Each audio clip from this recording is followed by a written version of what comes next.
So siya po ang ating kusinera for today. The one and only, ang nag-iisang most beautiful woman on earth, Julius Lago. So sa hindi po mga nakakaalam, ang totoo pong pangalan ni Oyon, or sa mas kilala pong Jella, ang totoo po talaga niyang pangalan ay Julius Lago Jr. So, huwag ka na magsinungaling. So, siya po ang ating kusinera for today. So, ang lulutuin po ni Jella ay tulingan. Di ba tulingan yan, Day? Oo, Tulingan, tapos ipiprito niya. Kasi, usually talaga pag tulingan na isda, ang masarap talaga gawin dyan is prito. Tapos, nagsaing din si Jella kasi nga nagtitipid tayo ng gasol. Oo, meron namang gasol, meron laman, pero bawal tayo magluto doon kasi nagtitipid tayo. So, gagamitin natin yung gasol sa December na.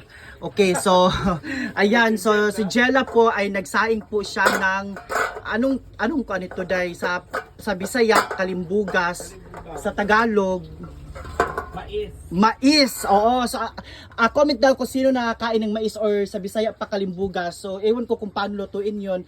Nagpapakulo pa yata si Jella ng tubig, tapos ewan ko ba. Kaya nga siya ang pinaluto ko. Nagluto din ako nagsaing din ako ng bigas talaga.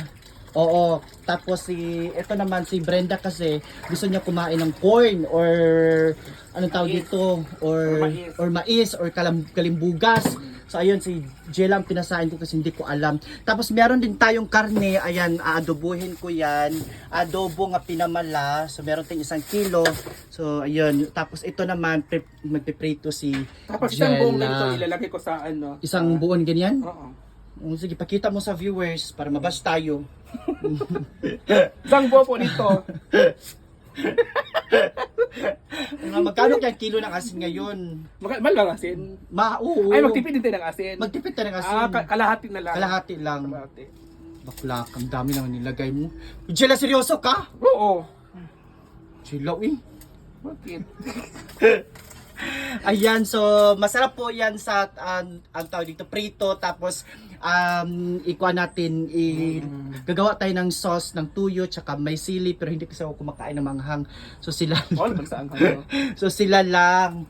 Ayun, so, habang inaantay natin yung kukulo yung ating humay ay kalimbugan. So si Jella na bahala dyan. So sila po yung ating si Jella pala ang yung ating kusinera for today's video. Si Kina Brenda naman at si Gwen nasa loob ng bahay nanonood ng Netflix na a very good girl ni Catherine Bernardo at ni Miss Jolly De Leon. Ay, may lang tanaw. Oo, yun yung pinanood nila. So ayan, ako naman pawis na pawis kalok. Ang init ang panahon sobra, my goodness gracious.